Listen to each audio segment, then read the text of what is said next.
Viewers, thank you very much for staying tuned to Facing the Nation. As I was saying on social media earlier today and earlier in the week, I read an article about reports indicating that there has been an increase in HIV cases in Guyana. And it really struck a chord because we've been hearing it for years about the various campaigns. And that's one thing. I must take this opportunity to congratulate all the persons, organizations, the Ministry of Health.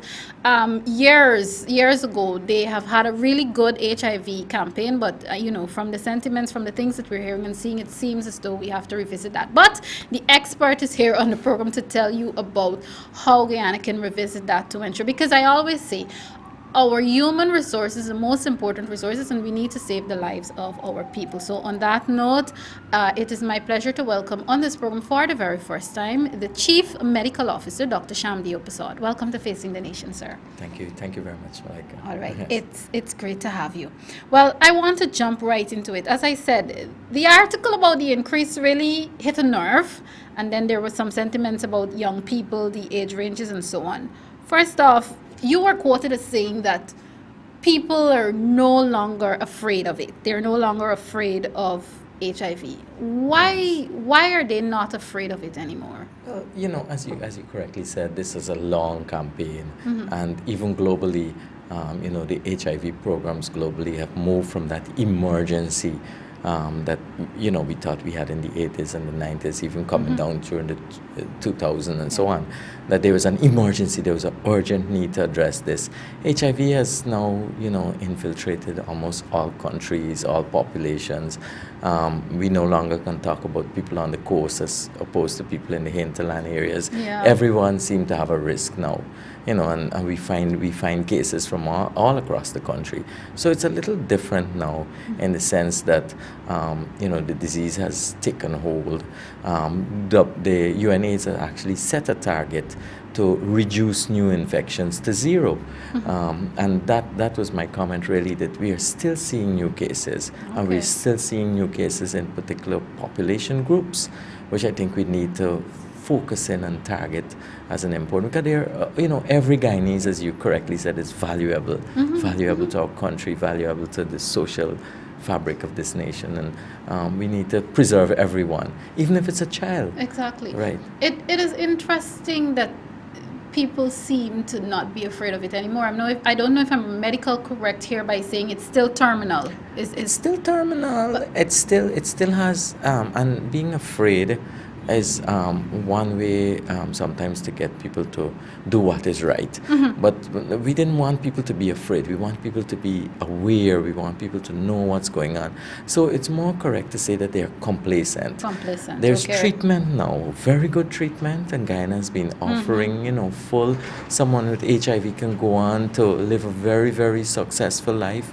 We know a lot of pregnant women, for example.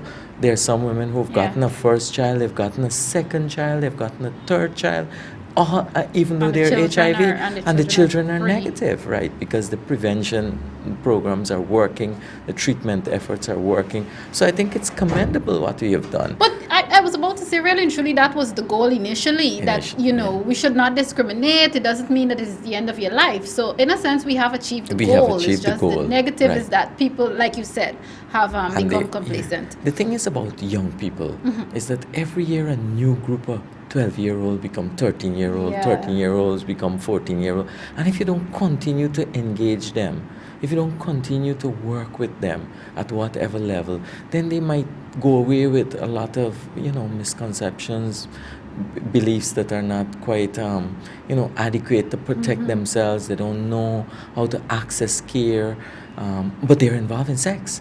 They're involved in sex, and I think that's the scary part of it.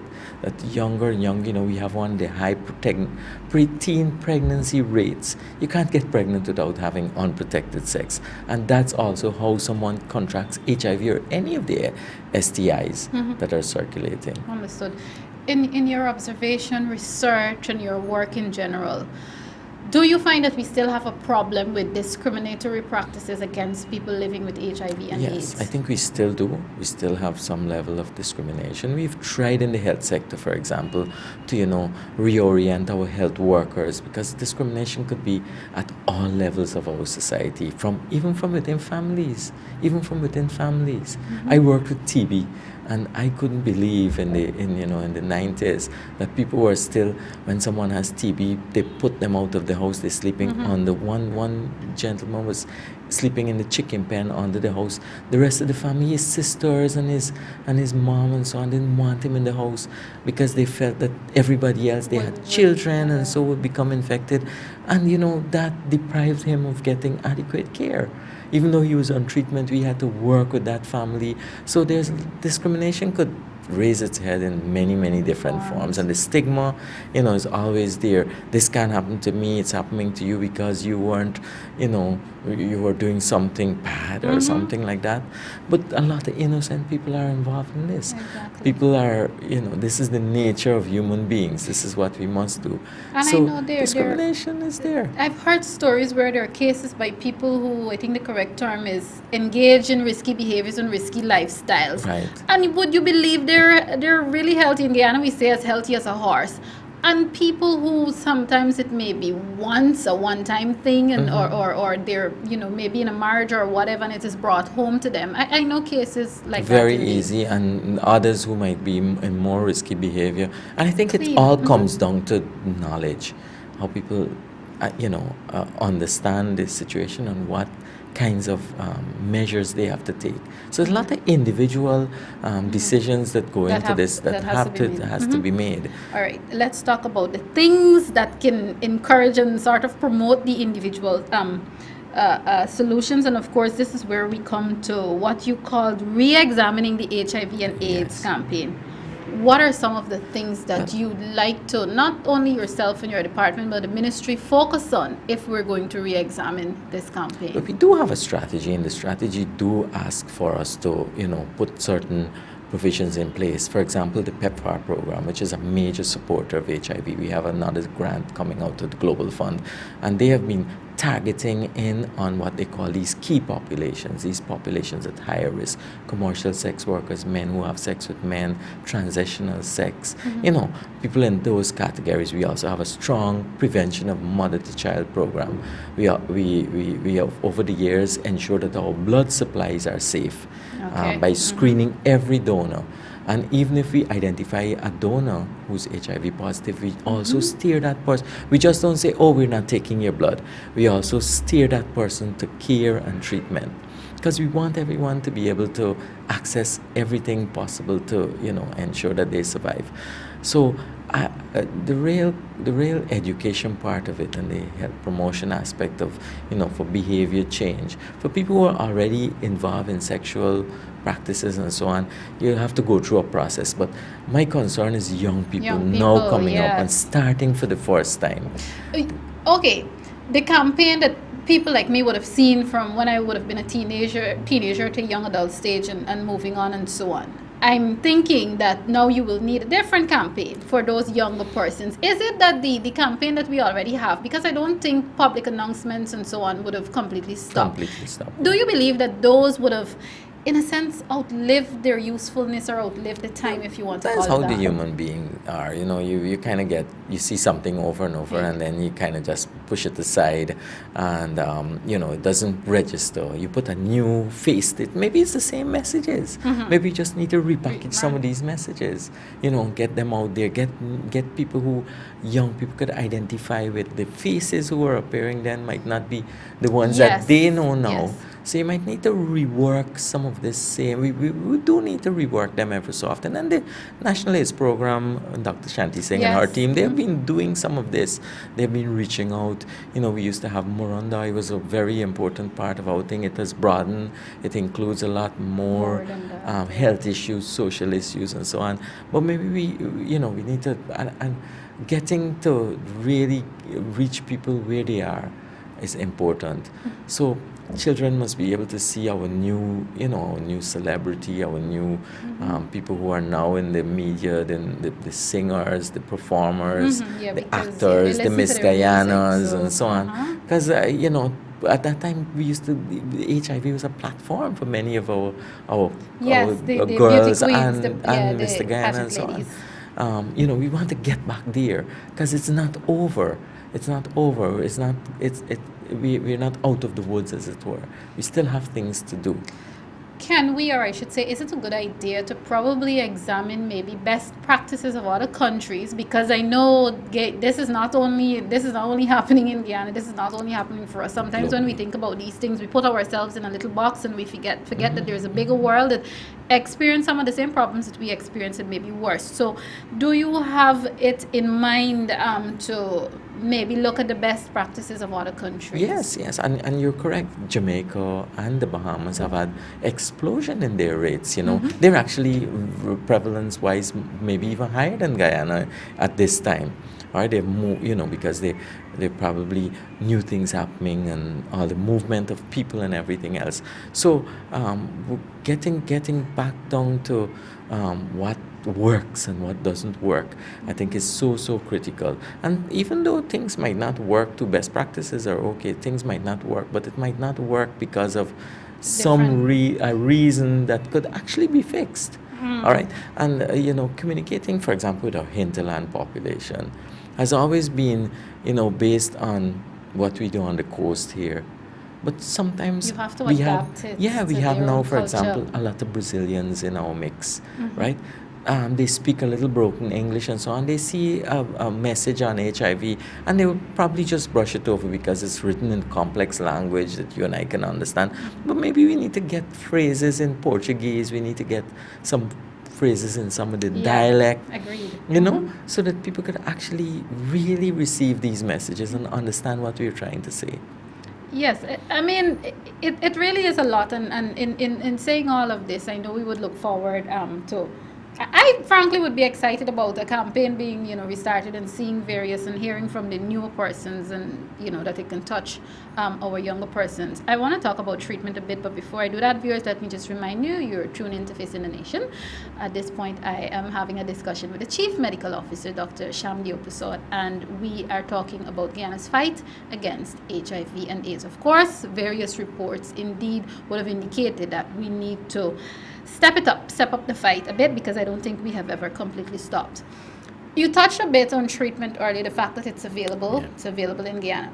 Despite the treatment being available, if there were to be a sort of, for want of a better word, a boom, a bigger explosion, an increase really in cases, can it to some extent burden our health system? It can. And, we started a program with trying what they're calling test and treat.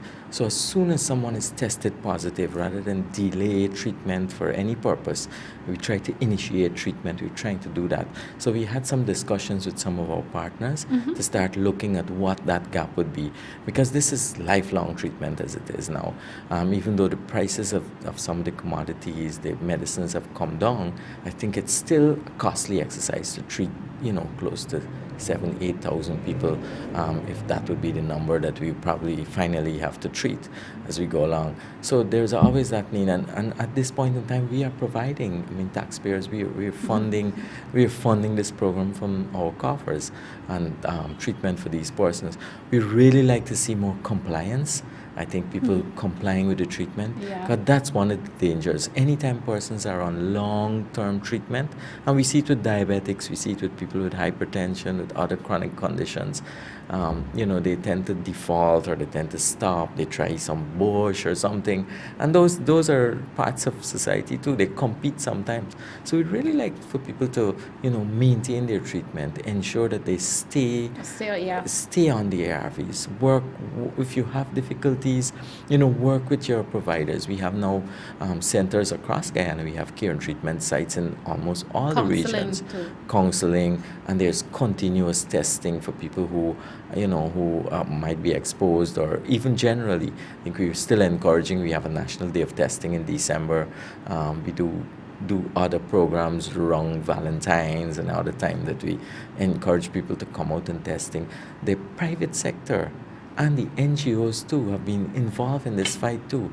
And we open the opportunity for more persons to have access. So if you have an issue, and people always have issues with our Always. health, our public health services, Georgetown Hospital, they're not going there to sit on a bench. Well, they have their own views. Viewers, on that note, I must promise you one day I'll have Dr. Persaud back to talk about some of the issues in the health sector. In the But health today sector. we're focusing on HIV Yes, AIDS. and all those facilities and how we Yes. manage them. They are challenging because they're high demand, immediately people want the services and so on. So we need to look at some of those too as possible barriers and so on. And that's why we've expanded so persons can go to various places, including several private facilities that are supported by us and our partners. Okay, great. We talked about best practices earlier. From looking at other countries for possible best practices, let's talk about maybe assistance from the international community and other international bodies, because you also talked about NGOs and so on. Will you be reaching out, or would they have yet offered assistance, whether it be international assistance overseas or those bodies working here, not only to restart the campaign, but to have a sort of a holistic solutions? Yeah, well, we do have the Guyana Business Coalition against HIV and AIDS. It's still functional. It still is, It brings okay. together a lot of the business entities, and they themselves have programs within there. They have even expanded. Because our next big thing is the non-communicable diseases. The cancers, yes, I the remember we had a massive diabetes, campaign on that. and those are really now coming home to They're coming back. They're coming back. The younger and younger people are Indeed. affected. Even some of the HIV people have concomitant, And of course, this would comorbidities. make it Yes, difficult, much make more it difficult for because they will them. have to be on a number of different pills and so on. So the collaboration that we have with the partners, and especially the local business community, the NGO sectors, I think are things that we really would like to sustain. Both the Global Fund and PEPFAR have been working with several of these groups. There are lots of groups now that address the needs of these special population, like the commercial sex workers, like the men who have sex with men, SASOD and so on, have been doing their work too. And they're being supported to ensure that persons who are in those high-risk groups are, actually accessing what they need to, and they know what they have to do to protect themselves. Dr. Persaud, I'd like to think that one of the problems that we still have in our country, which could lead to problems in terms of the fight against HIV and AIDS, is that we're still not at that stage where we are brave or confident enough to talk to our child or our children about sex. Yes. I mean, you did say it's going to be a holistic campaign and so on, but would there be specific measures to go to the school? Because this is a fact. Parents don't know. I mean, I'm an adult, and if a 10-year-old, 12-year-old asks me a question about sex, I've never had the experience, but I'm not confident enough that I can answer that and give a form. So I think that is another problem. That's a We gap. still don't talk to our children about sex. That's a gap. And parenting, we know how to nurture a baby and maybe a young child, but as the child matures, and they are bombarded by the media. Yes, They have all it's these in the- devices. People, we say sex they sells, learn it's things, everywhere. right? They can open YouTube and they're seeing videos, they're hearing conversations and so on. So they are quite wise, but they're maybe not guided. Sometimes I think, and I know this when we talk about teenage pregnancy, is that there's a lot of difficulty in parenting a teenager. And how do you, relate to them? How do you ensure it's not about the confrontation? It's not about, shouting at them and so on. Because they dismiss you quite easily. Yes, they shut down. Yeah, they shut down. So in regards to teenage pregnancy and even suicide, how do you open those channels of communication and empower parents of teen children? Some of them are young adults too, because they would have gotten the kids while they were teen. So they're not quite, this mature person yet. Some of them even see the teens. You see some mothers and some daughters, they look like sisters. Yes. And their relationship might be not one that can give adequate exchange of information and directive to that young person without being confrontational or judgmental or so that this person and them feeling free to coming and talking with us too. I don't think that always happens. Okay. Some parents have the skills, some don't. Some don't, yes. How do we build that? We have to look at the family, how the Family Ministry of programs, family Social life Protection programs. and some of those Yeah. other areas too. And right, I guess this is where the various ministries, other ministries and agencies would have to come in Would have so to that come in. everyone Yeah. can. Well, it's a reminder that it's everyone's fight. Right. Dr. Persaud, it really has been a pleasure. But before I let you go, what message, as the Chief Medical Officer, what message would you like to leave with the public now, coming from yourself and your office, regarding Guyana's fight and what should be a renewed fight against HIV and AIDS? Right. Well, I think, first I would like to, say that the National AIDS Program have done a lot of work and good work so that we were able to actually reduce the high prevalence that we had before, so much so that we are not ranking as number one as we used to in many years. Secondly, there is a lot of information out there. We need to be able to access it, and as a public, as persons like the media houses and so on, let's start getting messages back. It don't have to always be about fancy ad or a poster or something. Even in the talk shows, the conversations that you have, the street theaters, whatever going on, the little gaff and so on, we have to start again to discuss this issue, because we really want to eliminate HIV, bring it to zero, as UNAIDS say, so that there are no new people, there are no one else is discriminated against. Those kinds of things are very, very important, and I think that is what will give us that extra boost to move people to where they want to be. Well said, sir, and I look forward to having more conversations with you as we continue to go along in terms of the fight and so on. And as I did promise the viewers earlier, I'll try to see if I can steal some more time out of Dr. Persaud's schedule to have him here talk about the health sector in general. Thank you so very much. It has been a pleasure, sir. Thank you. All right, viewers, this is Facing the Nation. We'll take a quick break. On the other side, I'll begin to wrap up today's program. Stay tuned.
All right, viewers, thank you very much for staying tuned. Of course, two very important sectors we focused on today. I trust that you learned as much as I learned. Once again, I'd like to take this opportunity to thank the Minister of Business, the Honorable Dominic Gaskin, for being here. You heard it from, again, another term that we use in Guyana, you heard it from the horse's mouth. There is no doom and gloom when it comes to the economy. Yes, he did say that there is some concern. It's not being swept under the carpet or being ignored, but he also compared Guyana's current economic situation or economic standing to that of other countries. And he even gave you some statistics to work with. Those of you who are now tuning in, I'm really sorry that you missed that conversation. As I remind you, you can catch both conversations, that one and the one with the Chief Medical Officer, on my Facebook page before the day's end. You can also find them on my YouTube channel. But back to talking about the economy. I always urge you that Yes, it's sometimes we hear sound bites, whether it be on the news or on various television programs, whether it be this one or others, and we just take everything for granted. But it is always good to do some of your own reading and your own research. Go in depth for yourselves, do your own comparison. I know we have the aspects of everyday life to deal with, and sometimes we hardly even find time to eat and sleep, much less to go do your own research. So yes, you do rely on our media to inform you accurately, but there comes a time when you need to take some time out, especially with technical matters, heavy matters, in-depth matters. For example, the economy. I myself am guilty of not doing enough reading on it, but like I said, you heard it from one of the experts that there is no doom and gloom when it comes to our economy. Yes, reduced spending that government and the Ministry of Business is concerned about, but the intention and the idea is to improve spending and to ensure that our economy stays afloat and that we're standing firmly on the ground. So let's look forward to that and support them in doing that. I'm not saying, I always remind you, I'm not saying don't criticize when you believe the government or a particular department or a particular ministry is not doing what it should be doing, but it is always how you do it. Try to get as much facts. This is the key word, facts. Try to get as much facts as possible before you go, I like to say, sending up your blood pressure and so on. Do some of your own research and some of your reading. Let me also take this opportunity to thank the Chief Medical Officer, Dr. Shamdeo Persaud, for coming on today's program and talking about Guyana's fight against HIV and AIDS. And I must say, he really went out of his way because this was short notice. I only read the reports about the increase of HIV and AIDS cases in Guyana. I only read it earlier this week, and he responded almost immediately. Now, something like HIV and AIDS, not only HIV and AIDS, but when it comes to our health, it cuts across every single thing: age, race, political affiliation, everything. There is no it doesn't, health in terms of health issues, it does not discriminate. Anyone can get it, whether you're rich, you're poor, you're young, you're old, whether you're APNU, whether you're PNC, whether you're PPP, whether you're AFC. It does not discriminate. So this is an issue that we need to support the public sector, the Ministry of Health, and we need to watch and see when some of those plans are going to, new plans possibly, new measures to fight HIV and AIDS. We need to see when those things are going to be rolled out. Those of you who may have ideas and so on, who may want to contribute, I know you can do so,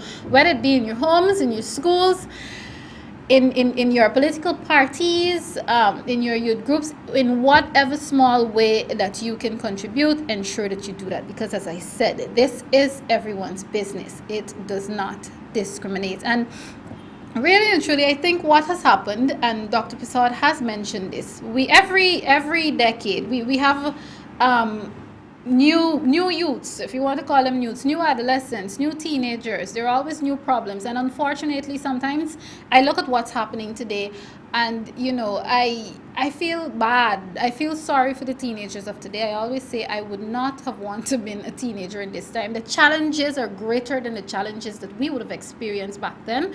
So we need to pay a closer eye, have a keener eye, pay closer attention to our teenagers and our adolescents than our parents may have focused on us. We need to do more. Again, the challenges are greater. The world has become somewhat loose, and it is so easy for certain things to penetrate your homes and to penetrate your schools. So we need to take the extra effort, and indeed we need to talk to our young people a little more, especially as it relates to HIV and AIDS. We have become complacent. Just to repeat some of the sentiments that Dr. Persaud made on this program earlier, we have become complacent. Everything is all right. So, if you contract a disease, you can be treated and so on, and that is not the way to do it. You still should ensure that you preserve your own lives for as long as possible. I always remind you, our greatest resource, our most important resource, actually the most important resource of any country, is the human resource. Without people, we can't move forward and we can't get certain goals achieved. Just another housekeeping matter, of course, this is important. whenever our president is out of the country on official business, it is very important. So I'd like to quickly read a release to you that came out of the Ministry of the Presidency regarding the president's whereabouts this weekend. President David Granger will be attending the Association of Caribbean States 7th Summit of the Heads of Government or Heads of State, which will be held in Havana, Cuba from June the 2nd to June 4th, 2016. The head of state will be accompanied by Minister of Foreign Affairs, Mr. Carl Greenwich, and Director General Acting of the Ministry of Foreign Affairs, Ms. Audrey Waddell. The president departed on Friday morning, that is this morning, earlier today, and will return on Monday, the 6th of June, 2016. According to the association's website, the summit of the ACS is the most important meeting of the organization, held periodically at the very highest level, facilitating the conversions of heads of state and or government or their high-level representatives from the entire membership of the organization, being member states, associate members, founding observer organizations, observer countries, social actors, observer organizations, as well as specially invited guests from other international and regional organizations. So there you have it, just a part of that release from Ministry of the Presidency, reminding you that the president is out of the country currently on official business. Of course, in the meantime, Prime Minister and First Vice President Moses Nagamutu, the Honorable Moses Nagamutu, is the acting president. On that note, I have to take my leave from today's program of Facing the Nation. It was certainly a pleasure, of course, being in your homes again this week. I always urge you, be good Guyanese citizens, take care of yourselves, and take care of each other. And because of the nature of today's program, I'd like to remind you to be wise and to condomize. I am Malika Ramsey. Join me again next week. Goodbye.